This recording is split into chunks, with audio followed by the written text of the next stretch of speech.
வாங்கி வந்து கையில் செய்த தலைமாட்டி, 3 ஜூஸ் பாட்டிலால் செய்த குப்பை தொட்டி. பிளாஸ்டிக் தவிர்ப்பதற்கு துணி பை அல்லது மஞ்சள் பை யூஸ் பண்ணுங்க.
நீங்க எத்தனை வருஷமா பண்றீங்க?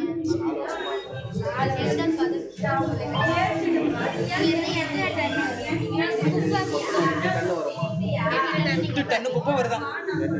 அப்ப இந்த பிளாஸ்டிக் வேஸ்ட் அதனால எல்லாமே ரெகுலரா 13 ரூட் அந்த 13 ரூட் எல்லாருமே போய் ஆவாங்க. எல்லாருமே கம்பல்சரியாக குப்பை பிரிச்சு தான். காய்கறி வந்து ஒரு 2 டன் தராங்க, பயோசிஎன்ஜி ஒரு 2 டன்னு, மீதி கவர் ஒரு டன்னு, மொத்தமாக சேர்த்து 6 டன் ஆகிடுது. வேஸ்டேஜ் மட்டும் 2 டன்னு கேம்பேக்ட். இந்த பழம் வேஸ்ட் வெஜிடபிள் அதெல்லாம் ஆமாம், உரம் தயாரிக்கிறாங்க. பயோசிஎன்ஜி 2 இடத்துல கொடிக்கு இல்லை, பயோசிஎன்ஜி செய்கிறாங்க. அந்த ஒரு இடம் பிளான்ட் ஒரு இடம் தான் நம்ம அதுக்கு பிளான்ட்ல தான் அந்த காய்கறி போடுறாங்க. திரும்ப வாடகை மொத்தம் 13 வண்டி 13 ரூட்டு. நியூஸ்ல சொல்றாங்க இந்த மாதிரி பிரிச்சு கொடுக்கலன்னா நாங்க ஃபைன் பண்ணுவோம்னு சொல்றாங்க. ஐடியா நீங்க ரோட்ல குப்பை போட்டா அதுக்கும் ஃபைன்ன்றாங்க. அது நடைமுறை சாத்தியம்னா எப்படி சொல்றது மேடம்? சில பேர் ஒத்துப்பாங்க ஃபைன் போட்டானா, சில பேர் சண்டைக்கு வருவாங்க.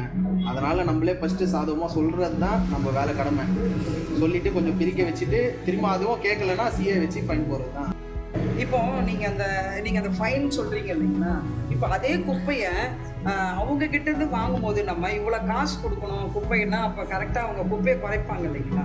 அது ஒரு புது வகையான வழியும் இருக்கும். மக்கள் கிட்ட குப்பை கொடுக்குறாங்களா உங்ககிட்ட? குப்பை நீங்க சொல்றது எங்களுக்கு புரியுது. ஆனாலும் நாங்க தனியா எங்க ஆளுங்களே இல்லாம குப்பையை பிரிச்சு தர சொல்லாம ஐஇசி டிபார்ட்மெண்ட்டு, அப்புறமா நிறைய பேர் டிபார்ட்மெண்ட் இருக்காங்க, எல்லாருமே வந்து சர்வே எடுப்பாங்க. ஏரியாவில் குப்பை பிரித்து கொடுங்கன்னு சொல்லி ஒரு ரூட்டுக்கும் 13 ரூட்டுனா 13 ரூட்டுக்கு ஒரு மாதம் ஒரு ரூட்டு எல்லா ரூட்லேயும் கவர் பண்ணி எல்லாருக்கும் பேம்ப்ளெண்ட் கொடுத்து, இந்த வண்டி வரலனாலும் கம்ப்ளைண்ட் பண்ணுறதுக்கு நம்பரு, குப்பை பிரிக்கிறதுக்கு எல்லாமே 2 பிரித்து கொடுங்க, 2 டப்பா வச்சுக்கோங்கன்னு சொல்லி எல்லாருமே சொல்லி தான் இருக்காங்க, பண்ணிட்டு தான் இருக்காங்க. அதுதான். ஆனால் நம்ம செய்கிறீங்க ரைட்டு, அது என் குப்பை என் பொறுப்புன்னு சொல்கிறோம். அது ஒவ்வொரு மக்களும் ஒவ்வொருத்தரும் ஒரு தனி மனிதன் அதை புரிஞ்சுக்கிட்டு பண்ணாங்கன்னா நல்லா இருக்குங்களா? நீங்கள் சொல்கிறது நம்மளுக்கு சில பேருக்கு புரியும். நம்ம ஸ்கூல்லேருந்தே சின்ன பசங்கள்லேருந்தே சொல்லிட்டு தான் வராங்க. அப்போதுலேருந்து சொல்லிட்டு வந்தால் தான் வர ஜென்ரேஷன் கம்பல்சரியாக டோட்டலாக மாறும். அதை நம்ம நினைக்கிறோம் மாறும்ன்ற இதை நம்ம எடுத்துகிட்டு வரணும். ஏன்னா எப்படி உடனே ஒரு இதை நம்ம எடுத்துகிட்டு டோட்டல் ஜென்ரேஷன் மாறிடும். ஆனால் இப்போ இருக்கிறவங்க அப்படிதான் மாற்ற முடியாது, அதே மாதிரி தான் இருக்கு. ஆனால் ஒரு குறைஞ்சது ஒரு 30 வருஷத்துல மாத்துறதுக்கு வாய்ப்பு இருக்கு இல்லைங்களா? அது நீங்களே நம்புறீங்க இல்லைங்களா? அதுதான் நான் வந்து ஸ்டார்டிங் எப்படி இருக்கு, இப்போ வந்து ஸ்டார்டிங் என்ன இவங்களோட இதுக்கு பிறகு இன்னும் மாற்றங்கள் நிறைய வரும். அப்ப நம்ம வந்து சுகாதாரமான என்ன பண்ணலாம், வாழ்க்கையை நம்ம வாழ முடியும்.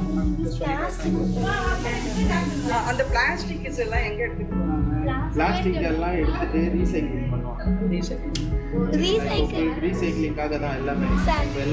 ரீசைக்கிளுமே பண்ண முடியாத பிளாஸ்டிக்ஸ்லாம் இருக்கும்ல, அந்த மாதிரி பிளாஸ்டிக்லாம் ரீசைக்கிள் பண்ண முடியாதது மொத்தமாக எரிச்சிடுவாங்க. அது எரிச்சா அது பயோசிஎன்ஜி எரிச்சிருச்சுன்னா அந்த எரிக்கிறது இல்லை, நீங்கள் வந்து அது வேற விதமாக இது பண்ணுவாங்க, அதுவே உரமாக தயாரிப்பாங்க, அதுவே இது பண்ணிட்டு மொத்தமாக நிறைய இருக்குது. இந்த பிளாஸ்டிக் கவர் மட்டும் முக்கியமானது, எல்லாத்துமே ரீசைக்கிளிங் டிபார்ட்மெண்ட் தான் ஃபுல்லாக. ஓகேவா?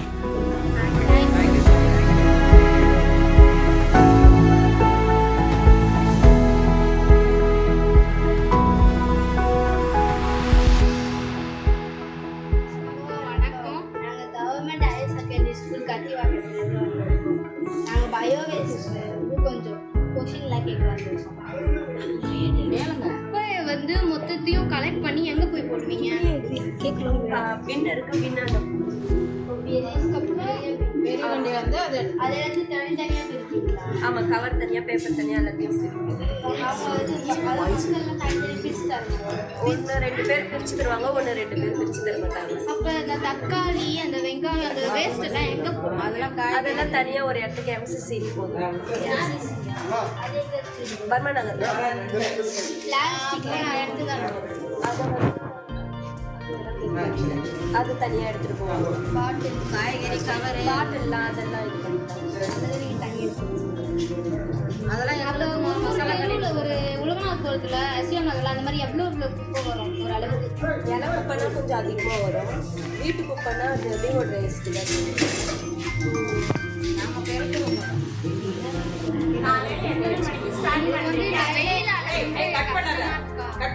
வச்சு இந்த மாதிரி என்ன பண்ணுவோம்? கை க்ளோஸ், மாஸ்க்கு எல்லாத்தையும் போட்டு கையில் எடுத்து படிக்கலாம். நைட்டு எத்தனை மணி ஆகும்? சாயந்தரம் 2-2:30 மணிக்கு. நீங்கள் அவர்கிட்ட கேட்கணும். மார்னிங்லேருந்து ஈவினிங் வரைக்கும் பெருக்கிட்டே இருப்பீங்களா?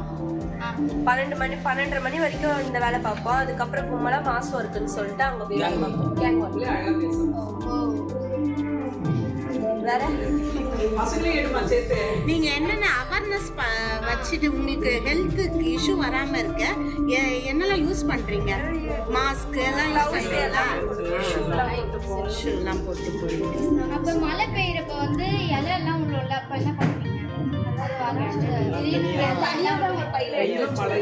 மழைலாம் கொஞ்சம் பேஞ்சு நிற்குதுல்ல, அப்போதைக்கு தான் வேலை செய்வோம். மழை டைம்ல வேலை செய்வோம்.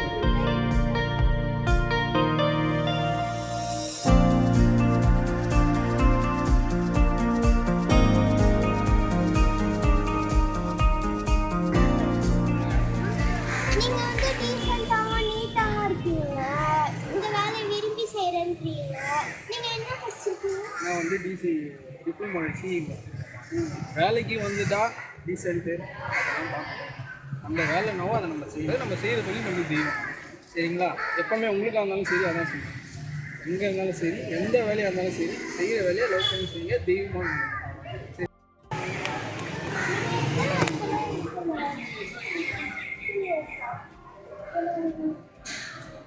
உங்களை யார் அப்பா?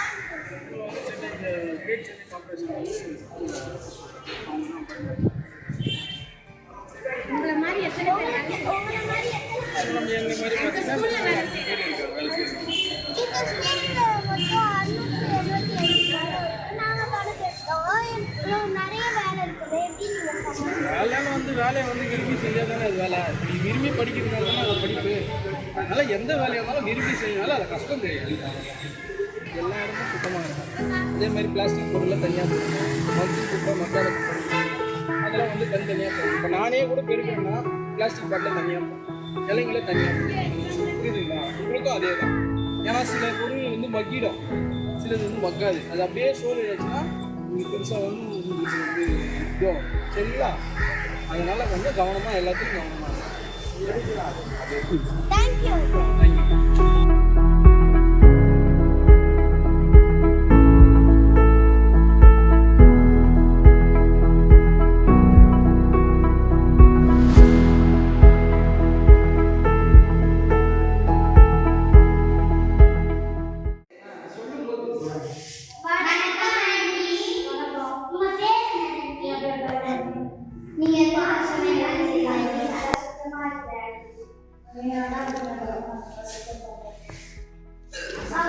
நீங்க இந்த ஸ்கூலுக்கு வந்ததுக்கு அப்புறமா எங்களுக்கு வந்து இந்த ஸ்கூல் ரொம்ப சுத்தமாகவும் தூய்மையாகவும் இருக்கு.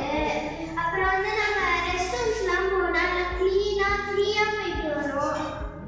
நன்றி நன்றி நன்றி.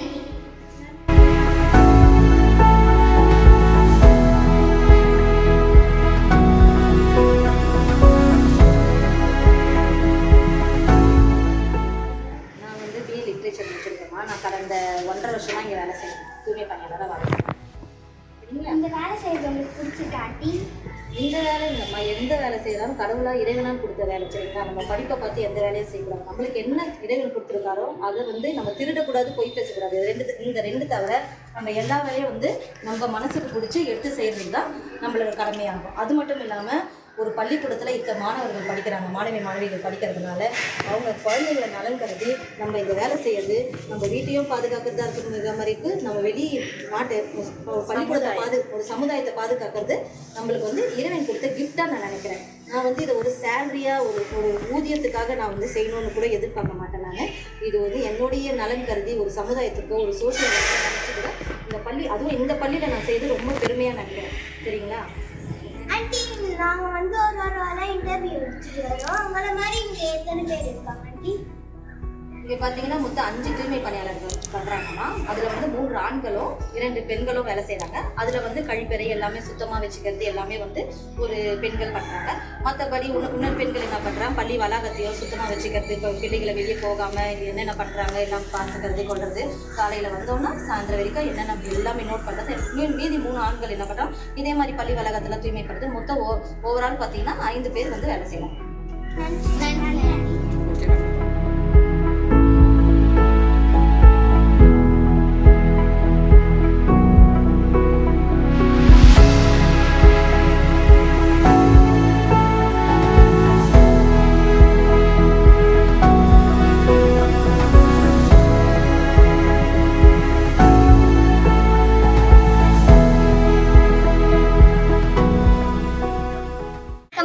உங்க பேர் என்ன? பாக்கியநாதன்.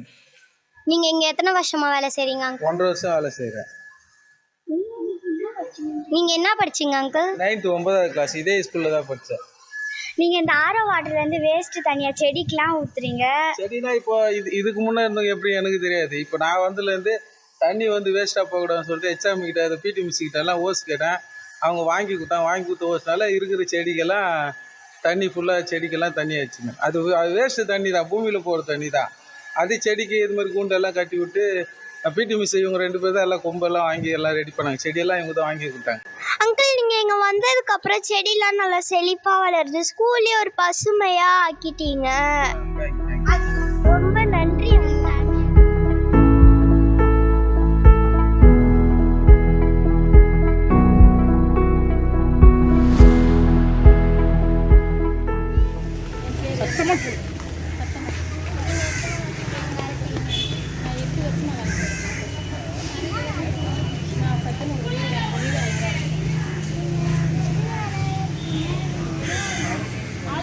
கேட்டுச்சு.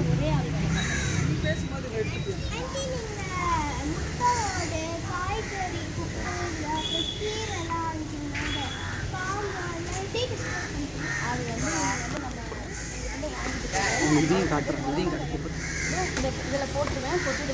அதை வந்து